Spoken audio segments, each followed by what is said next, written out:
El próximo domingo tendremos la elección departamental y municipal aquí en nuestro país y cabe preguntarse, ¿hay lugar para alguna sorpresa en alguna de las elecciones?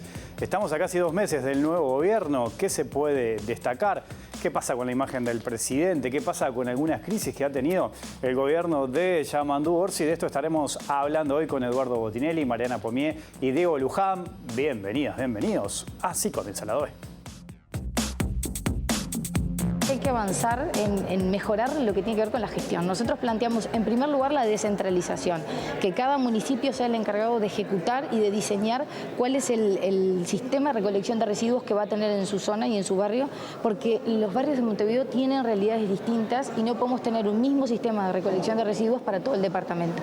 En la zona céntrica, por ejemplo, uno de los principales problemas está con el estacionamiento. Cuando se habla del parque automotor que ha crecido, sí, ha crecido hace décadas y a nivel mundial. Ese dato tiene que ser para anticiparnos y tomar medidas. Si me toca ser intendente, estoy absolutamente decidido de agilizar Montevideo, recuperar calidad de vida y que los tiempos de espera o de traslado de un lugar a otro sean menores. Nosotros creemos en la meritocracia. Yo hice una carrera del servicio de las armas siempre ascendiendo por concurso, siempre teniendo la posibilidad de ascender por concurso. O sea, para nosotros es algo que se debe imponer y que se debe no solamente en el ingreso, sino en todos los ascensos dentro de la Intendencia Municipal de Montevideo. Es muy difícil medirlas desde lejos. Pero lo que se ve es una intendencia que, a ojos vistas, es cada día más ineficiente. Vivimos en una Montevideo y en una sociedad que es tremendamente injusta. El modelo neoliberal impuesto por el gran capital, el sistema financiero, por el Fondo Monetario también, genera desigualdades, injusticias, violencia. Montevideo tiene un rol muy importante en ser palanca del desarrollo y tiene posibilidades de promover emprendimientos y promover acciones que permitan generar trabajo digno, generar innovación, generar mejoras en la calidad de vida de la gente. La limpieza de residuos es algo que tenemos que darle absoluta prioridad porque es lo que la gente te marca, que es su principal preocupación en la ciudad. Tenemos que hacer cambios en la estrategia del manejo de residuos, en el vínculo de nosotros con los residuos. Nada quiere decir que esté ganado, por supuesto, pero claramente hay un favorito que es el Frente Amplio y que yo estoy absolutamente convencido que es la fuerza que tiene un programa para seguir transformando Montevideo.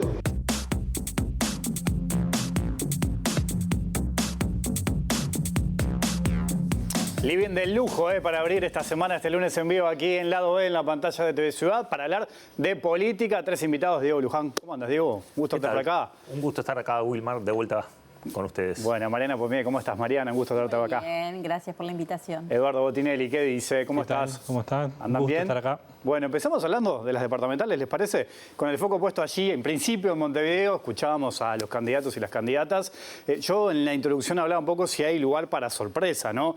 Se maneja que aquí en Montevideo el Frente Amplio es favorito. ¿Cómo lo ven ustedes? ¿Puede haber alguna sorpresa acá? A ver, ¿cómo lo analizan? Bueno, a ver, creo que tanto Eduardo como Mariana pueden llegar a tener datos más frescos de pronto, pero por todo lo que se comenta, lo que se sabe ya y la historia electoral de Uruguay, que además es una historia bastante estable, no parecería ser Montevideo, en todo caso, la elección candidata a ser sorpresa, ¿no? Digamos, si el Frente Amplio pierde la elección sería una sorpresa mayúscula de primer orden. No parece ser lo que va a ocurrir. Me parece que más bien las incertidumbres o las incógnitas que la elección del domingo puede deparar, las 19 elecciones del domingo puede deparar, puede llegar a venir por el lado de algunos departamentos en particular que están aparentemente más reñidos, ¿no? En donde puede haber sí alguna alternancia. Me parece que de todos modos más bien el paisaje que se empieza como a vislumbrar es un paisaje de continuidad, de ejecutivos departamentales y de partidos de gobierno que reivindican ese rol, con lo cual me parece que vamos a tener otra vez pocas alternancias en las 19 elecciones del domingo. Mariana, ¿cómo lo ves? Sí, yo creo que en Montevideo es difícil que se reviertan los datos que hemos venido comunicando. Nosotros estamos terminando nuestra última encuesta mañana, pero creemos que es difícil que eso cambie. Sí, tal vez pueda haber alguna sorpresa en las alcaldías. Eso es difícil de evaluar porque la predisposición inicial a votar en esas elecciones es muy baja. Entonces es complicado, pero bueno, ahí puede haber algo de novedad. Y después sí, en algunos departamentos del interior, más allá del cambio de color político, también hay departamentos donde la interna dentro del propio partido está picada y creo que eso puede también ser interesante. Lo cierto es que, como dijo Diego, son 19 elecciones en 19 lugares donde cada uno es un mundo, donde se juegan cosas distintas. Claro, con lógicas distintas también, y donde, salvo en Montevideo, en el resto de los departamentos está más movido el tema.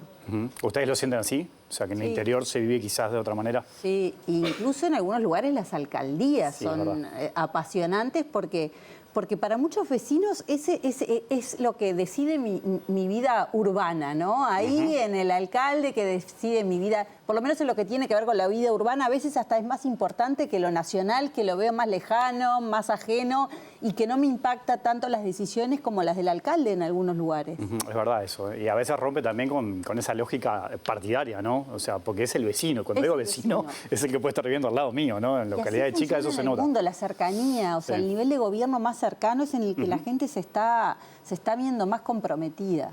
Eduardo, ¿cómo lo estás viendo acá en Montevideo?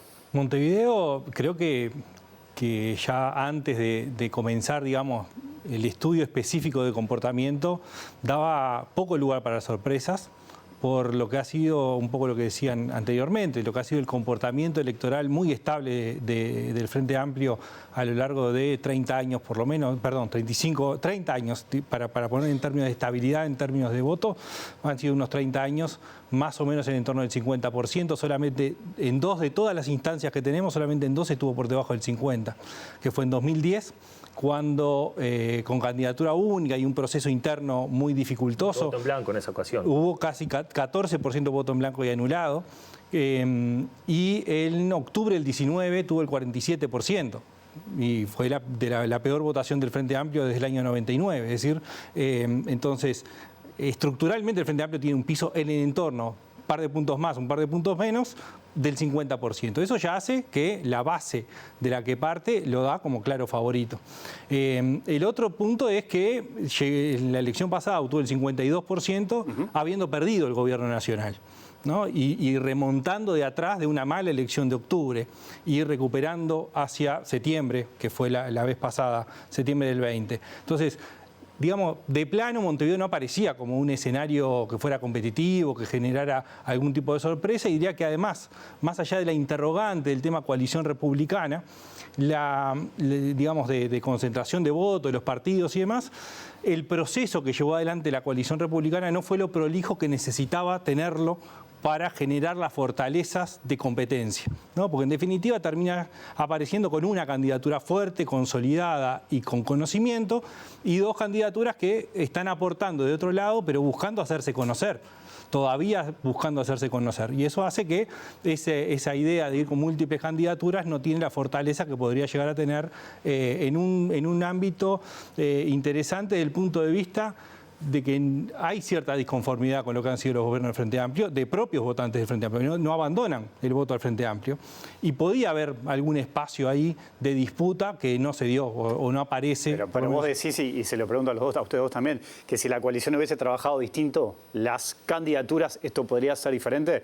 Porque esto que decís, ¿no? La de Martín Lema es la candidatura más fuerte porque es el que tiene más llegada con la gente. O sea, al Partido Colorado le costó encontrar después a Virginia Cáceres, bueno, y lo que pasó con Roque García y Cabildo Abierto. O sea, ¿podría haber sido distinto el escenario, decís? Yo no digo que sea distinto estructuralmente. Entiendo. Sí en plantear un escenario competitivo distinto, ¿no? Creo que no estaba en juego que el Frente Amplio ganara, pero sí en cómo se paraba la coalición como articulación de distintos partidos en una génesis para sentar las bases de una competencia realmente de dos bloques que se construye, porque cada instancia que ha tenido hasta ahora ha generado primero el Partido de la Concertación, después fue el Partido Independiente, yendo como coalición pero con candidatura única. Esta era como la instancia que terminaba de cerrar el ciclo de la coalición de gobierno a nivel nacional, que desembocaría en algo más potente.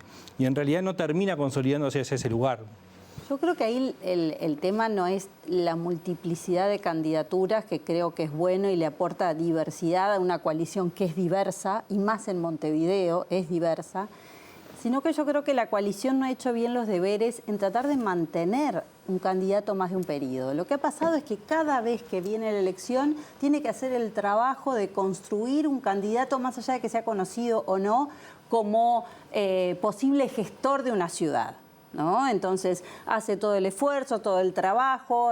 Hace 5 años se había montado todo un departamento de estudios sobre Montevideo. Y lo que ha pasado, no solo en el último periodo, sino desde hace mucho tiempo, es que el candidato termina a lo largo de estos 5 años apartándose de ese lugar y yendo hacia otras candidaturas u otros lugares de gestión. Y eso hace que haya que volver a armar, a pensar. Incluso los equipos se desarmaron que había armado cada uno de los candidatos, y me parece que ese es el trabajo que no ha hecho bien la coalición. La única manera de que el Frente Amplio, en una situación además donde hay cierta insatisfacción con la gestión, pierda, es con un equipo y una candidatura que se sostenga en el tiempo, que se presente como experiente, porque ¿cuál es la ventaja en esto para el Frente Amplio? Los 30 años de experiencia. Entonces, lo que piensa el Frente Amplista, aún estando desconforme, es que, bueno, estos aparecen ahora, andás a ver si no desaparecen, no tienen experiencia de gestión departamental, acá cambia el candidato, pero más o menos los equipos o gente con experiencia en la intendencia se mantiene. Entonces, eso de más vale malo conocido que bueno por conocer termina pesando. Yo creo que la candidatura múltiple es un acierto porque además son 3 perfiles distintos, y incluso con un perfil muy interesante como el de Vicky Cáceres, que es poco conocida, pero cuando la hemos evaluado a nivel personal es una mujer que cae bien, que a la gente le parece razonable, que tiene un buen discurso. Roque García es más desconocido. El problema es que empiezan 2 meses antes a hacer conocer a alguien que podría haber generado más atracción y traccionar más votos para la coalición. Diego, ¿cómo lo ves? Sí, coincido con algunas cosas, porque, a ver, en cierta forma, los proyectos individuales, personales, políticos, han estado también del lado del Frente Amplio todos estos años, ¿no? Es decir, tampoco han repetido los intendentes del Frente Amplio, sino que se han proyectado hacia la política nacional. Con lo cual, a mí me parece que ahí, yo no sé si le pondría tanto peso a la rotación de figuras del lado de la coalición, porque el Frente Amplio ha rotado y también de alguna manera ha tomado a Montevideo como una estación de paso. Pero lo que sí me parece es que hubo a lo mejor algunas desinteligencias en términos de la organización política detrás del proyecto de la coalición republicana. O sea, en primer lugar, encarar la elección departamental, en este caso la de Montevideo, como una continuidad o como una réplica de la elección nacional es un problema porque, entre muchas otras cosas, las reglas que rigen una elección y otras son muy distintas.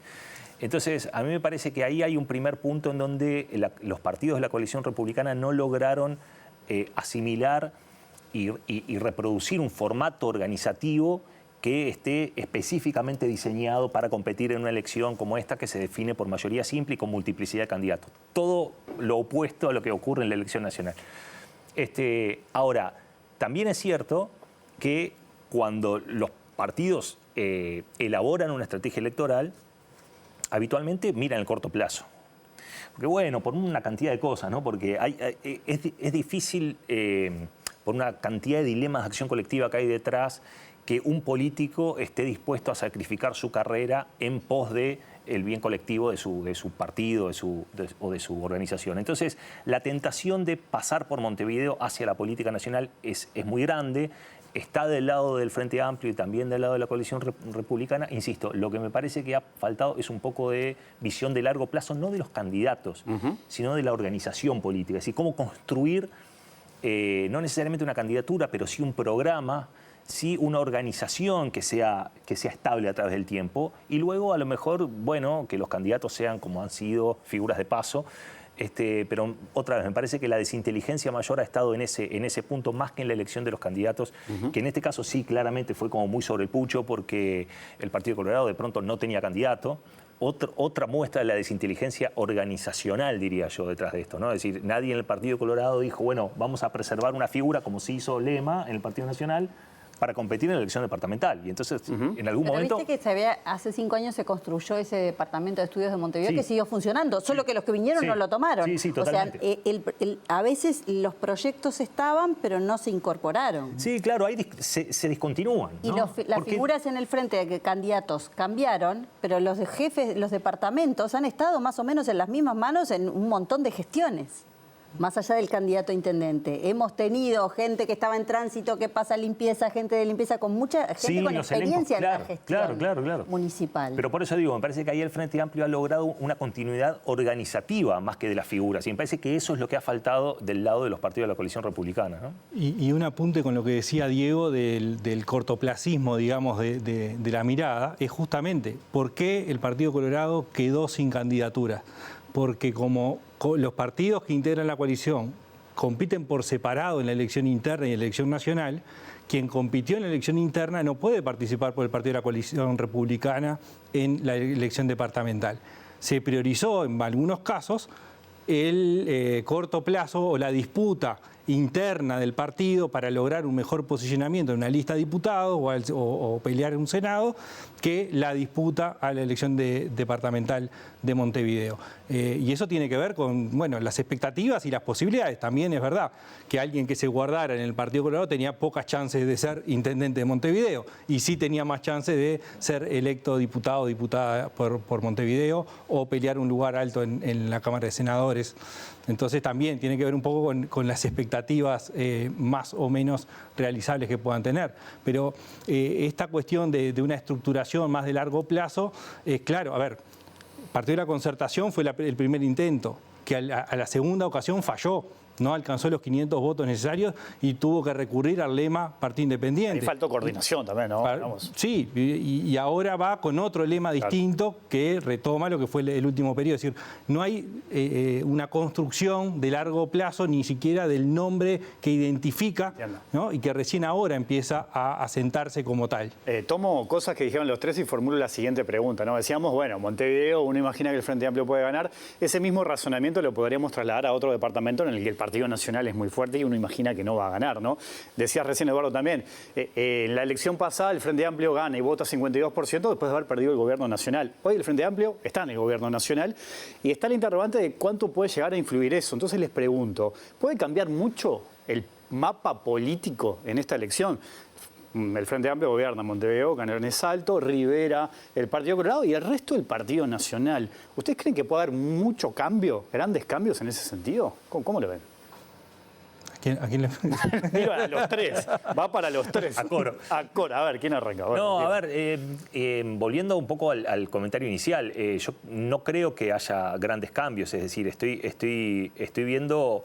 Por lo que la realidad nos devuelve con encuestas, con lo que la gente dice, una elección de continuidad. Es decir, pero esto es histórico además a nivel departamental. Vos fíjate que en las elecciones que hubo más cantidad de alternancias, que si no me equivoco fueron 8. 8 2005. El Frente Amplio ganando 8, ¿no? Claro.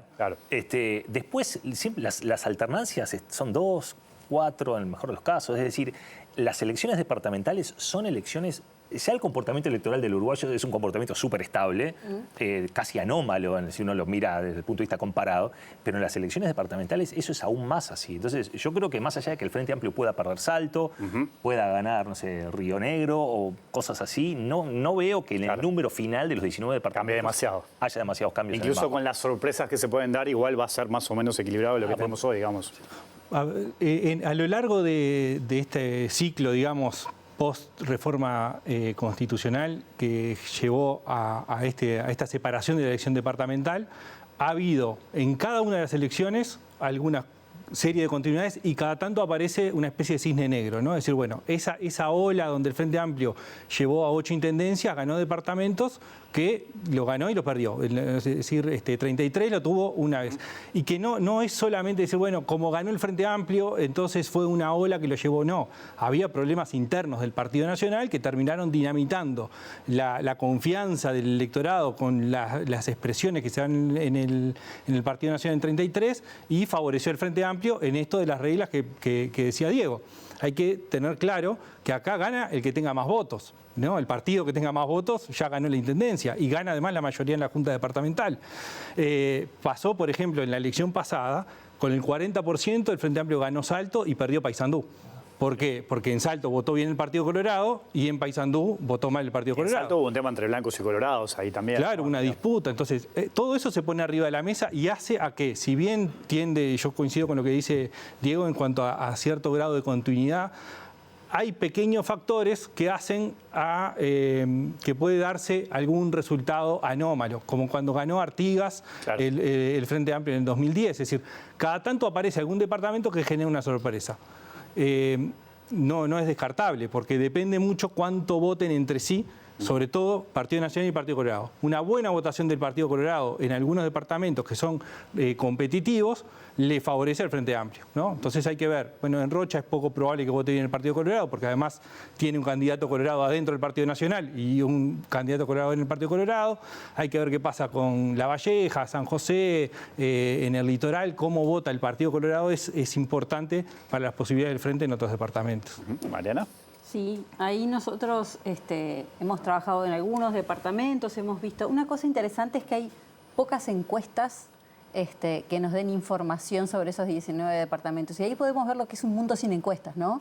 Estamos con poquitas, en algunos departamentos casi no he visto, y suponemos, o vamos a fuentes de gente que está en esos departamentos. Entonces es interesante como cuando no se destinan los recursos para eso. Y bueno, claro, desde Montevideo capaz que nos importa poco lo que pase en Cerro Largo.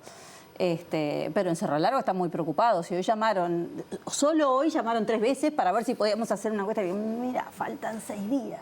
Estamos muy apretados. No me da, ¿no?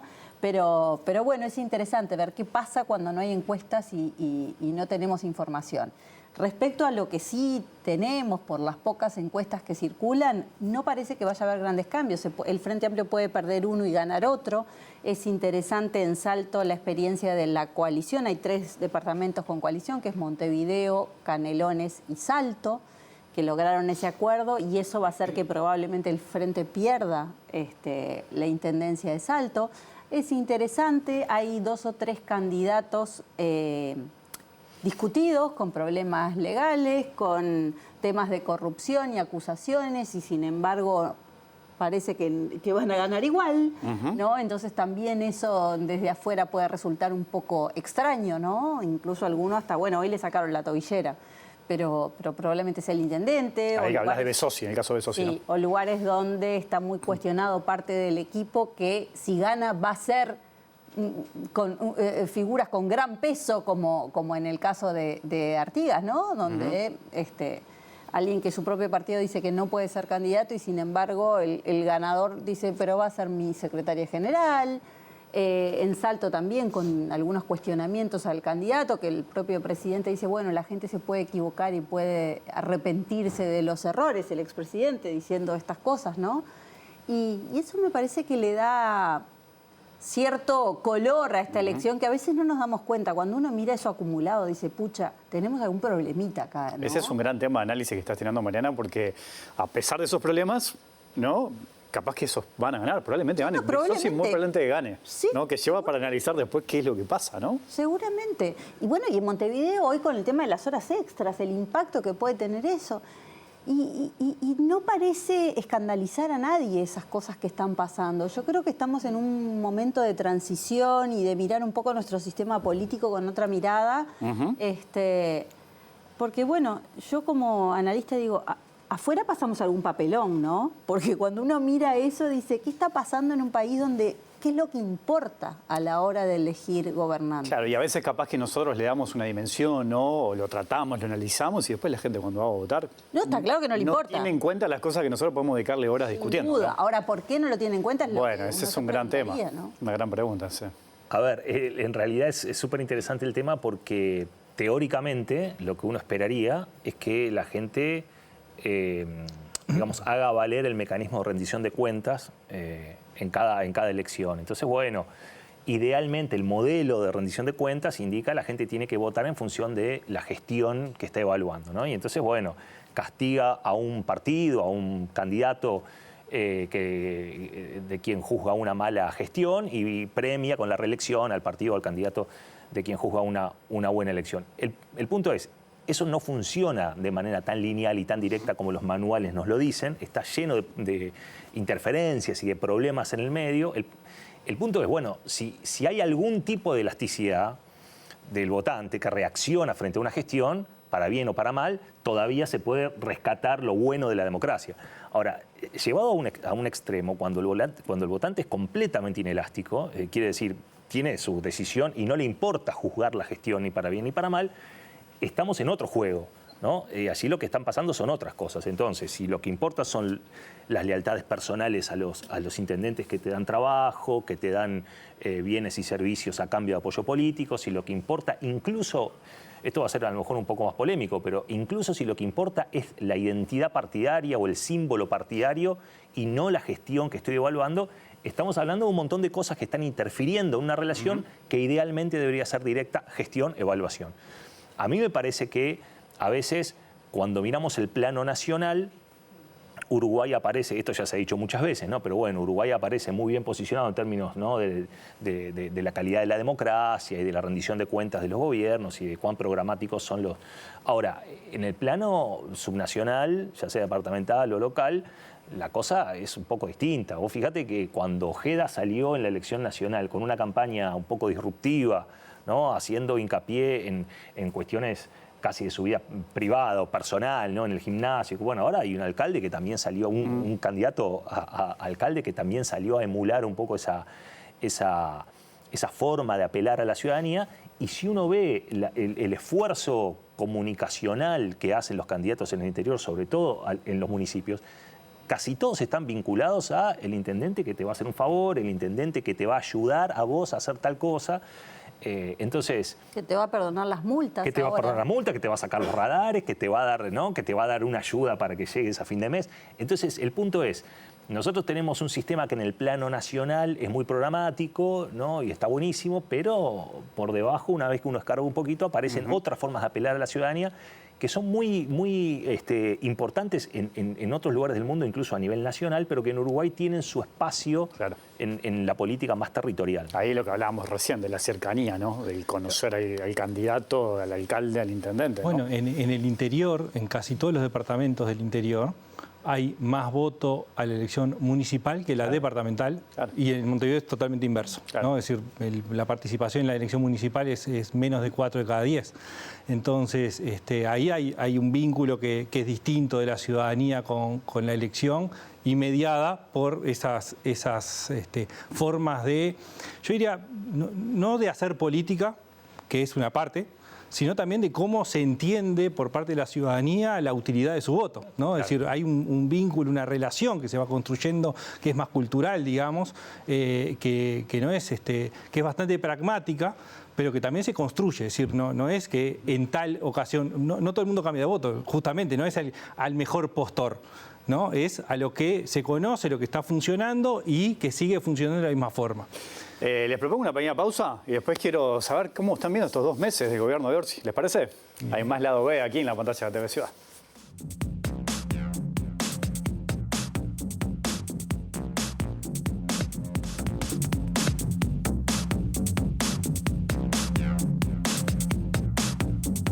Seguimos en vivo aquí en lado B en la pantalla de TV Ciudad, conversando con Eduardo, con Mariana. Digo, estuvo linda la pausa, charlamos mucho, calentamos motores. Quedó pendiente lo de los 2 meses del gobierno. ¿Cómo están viendo este gobierno de Orsi? A ver, ¿quién quiere arrancar? Me miran los tres. A ver, Mariana. A ver, nosotros lo que hemos recogido en la evaluación a 2 meses es un presidente muy popular, con un muy buen nivel de simpatía y baja antipatía, comparado con predecesores, queda muy bien parado. Pero una cosa extraña donde la evaluación de gestión favorable es mucho más baja que su simpatía. Estamos hablando de más de 60% de simpatía y apenas 41% de evaluación positiva. Y un montón de gente que dice, todavía no puedo emitir opinión. No evalúo ni bien ni mal. A ver, que no sé si es malo o bueno. Hace 15 años, es decir, 2 meses, nadie puede evaluar a un presidente a los 2 meses. Hoy todo lo podemos evaluar a los 2 días. La velocidad de nuestra cabeza y nos hace creer que es así.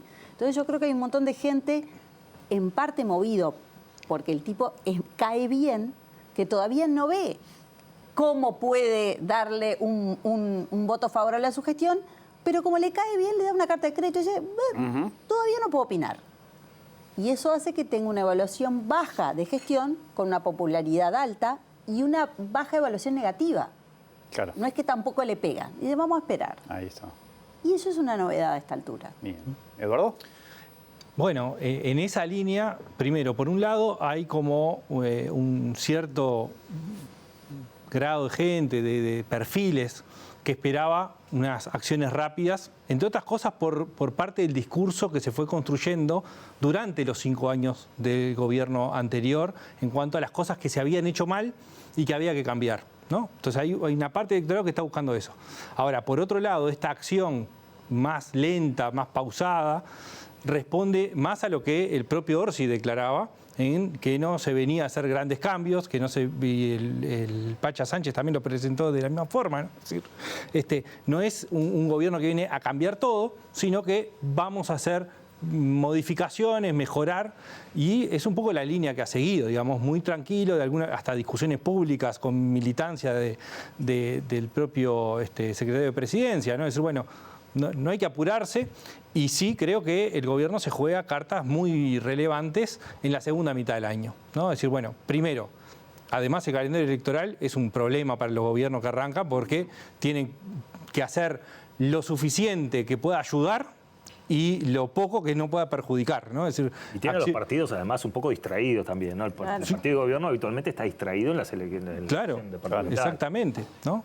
Entonces, eso por un lado, pero creo que se juega qué pasa en la ronda de Consejo de Salarios de mitad de año y qué pasa en el presupuesto nacional. Presupuesto, ¿no? Clave, ¿no? Entonces, parece ser que la impronta inicial es ir haciendo pasos cortos, digamos, hasta que llegue ese momento clave. Y bueno, esperando un poco qué es lo que pasa ahí, ¿no? ¿Cómo lo has visto vos, Diego? Porque está, por ejemplo, el caso Cairo, el caso Arín también, que la oposición lo aprovechó también para pegar. ¿Cómo has visto eso? Bueno, justamente, uniendo las dos cosas. Yo creo que, como decía Mariana y Eduardo, es un gobierno que todavía está como un poco arrancando, quizás un poco más lento de lo que la opinión pública a lo mejor estimaba. A mí me parece que eso no es un problema per se. El problema que yo veo no es tanto la falta de anuncios. Yo creo que eso es un poco banalizar. El hecho de que haya anuncios, no haya anuncios, me parece a lo mejor un poco más para la tribuna. Lo que sí me parece complicado es que los primeros 100 días de los que se habla habitualmente, la luna de miel, como uno le quiera llamar, no es simplemente un momento de comunión entre el gobierno y la ciudadanía. Es un momento de alta productividad, suele ser un momento de alta productividad. Porque los gobiernos necesitan apoyo popular y el apoyo popular tracciona el apoyo legislativo también. Y entonces, bueno, ahí hay todo un círculo virtuoso que cuando ocurre de buena forma. En este caso yo creo que no, estamos viviendo esos primeros 100 días de una manera un poco peculiar. Vuelvo a insistir, no tanto por la falta de anuncios, sino que a mí lo que me parece a lo mejor más complicado para el gobierno es que no controla la agenda. El hecho de que no haya anuncios, los anuncios sirven a lo mejor un poco para entretener a la gente, ¿no? Cuando son sobre todo a lo mejor más pragmáticos. Pero el punto es que estos casos de Cairo o lo de Arim o lo que puede haber pasado con el directorio del puerto no son tan graves per se, me da la impresión a mí, es una opinión desde luego, pero se exacerban porque falta control de agenda. Cuando una agenda no se ocupa proactivamente por parte del gobierno, esa agenda queda vacía, libre. ¿Y quién la ocupa? Y la ocupa la oposición, la ocupan los medios, la ocupan las investigaciones periodísticas que descubren cosas, y se multiplica el efecto. Entonces yo creo que aquí el problema es que el gobierno está en una posición de cierta inacción, que podría ser entendible, podría ser la tónica del gobierno, ¿no? De hecho, efectivamente, Orsi en aquel debate el año pasado dijo, no esperen grandes cambios, no cambios revolucionarios, nosotros vamos a hacer la revolución de las cosas simples. Bueno, buenísimo, es un estilo, es una forma. El estilo incluso de liderazgo de Orsi es un estilo mucho más colectivo, más coral, ¿no? Que el de la calle Pou, que era mucho más presidencialista, ¿no? Hasta ahí está todo bárbaro. El problema es que cuando la falta de anuncios genera una agenda vacante, esa agenda vacante habitualmente se vuelve en contra del gobierno. Por eso los gobiernos habitualmente buscan marcar la agenda, copar la discusión, la conversación pública, también para buscar mitigar ciertos problemas que todos los gobiernos tienen, ¿no? Sí, Mariana. Yo creo que es interesante, ya más mirándolo desde el punto de vista sociológico, estos 3 eventos que ha tenido el gobierno en 2 meses, que ha tenido que bajar gente. los cuestionamientos no vienen por la gestión de estas personas en los cargos para los que fueron electos. Tienen que ver con su historia, con su pasado, con irregularidades y faltas cometidas, ¿sí? Que se vuelve un juego peligroso, ¿no? Porque yo no digo que no esté mal investigar, y creo que de ahora en más los gobiernos, antes de nombrar a todos, le van a pedir eso que se está expresando, ¿no? Bueno, estar libre de deuda, es como cuando vas a comprar algo, ¿no? La ficha, digamos. Porque el problema es que los uruguayos tenemos una cultura de muy mal pagadores, además. Entonces no hay que escarbar mucho para encontrar gente que no hizo los aportes del personal que trabaja en su casa, de las obras en la casa, de un montón de cosas, ¿no? Y yo no digo que eso esté mal. El problema es que se están mezclando cosas donde no estamos evaluando si el gobierno, si esas 3 personas hicieron algo malo en su gestión, sino que estamos viendo que antes cometieron errores, ¿no? No es menor empezar a mirar así las gestiones y los problemas, porque podemos llegar a tener una lista infinita. Me quedan 30 segundos, Eduardo, ¿eh? ¿Algo más que quieras agregar? No, lo único es, terminando esto, digamos, es efectivamente, si empezamos la escalada que hemos tenido en los últimos 6 años, es complejo, con lo que hablábamos antes de los gobiernos departamentales, de empezar a cruzar en esto que planteaba Diego antes de la fortaleza de la democracia y demás. Bueno, de alguna forma lentamente se va horadando esa confianza. De hecho, la confianza en los partidos, en los políticos, es algo que viene sufriendo desde hace tiempo. Eduardo, Mariana, Diego, me quedo corto el programa. Siempre es un gusto recibirlos y escucharlos. Gracias a los 3. La seguimos en otro momento si quieren. Nos vamos, volvemos mañana a las 20. Que pasen bien. Chau.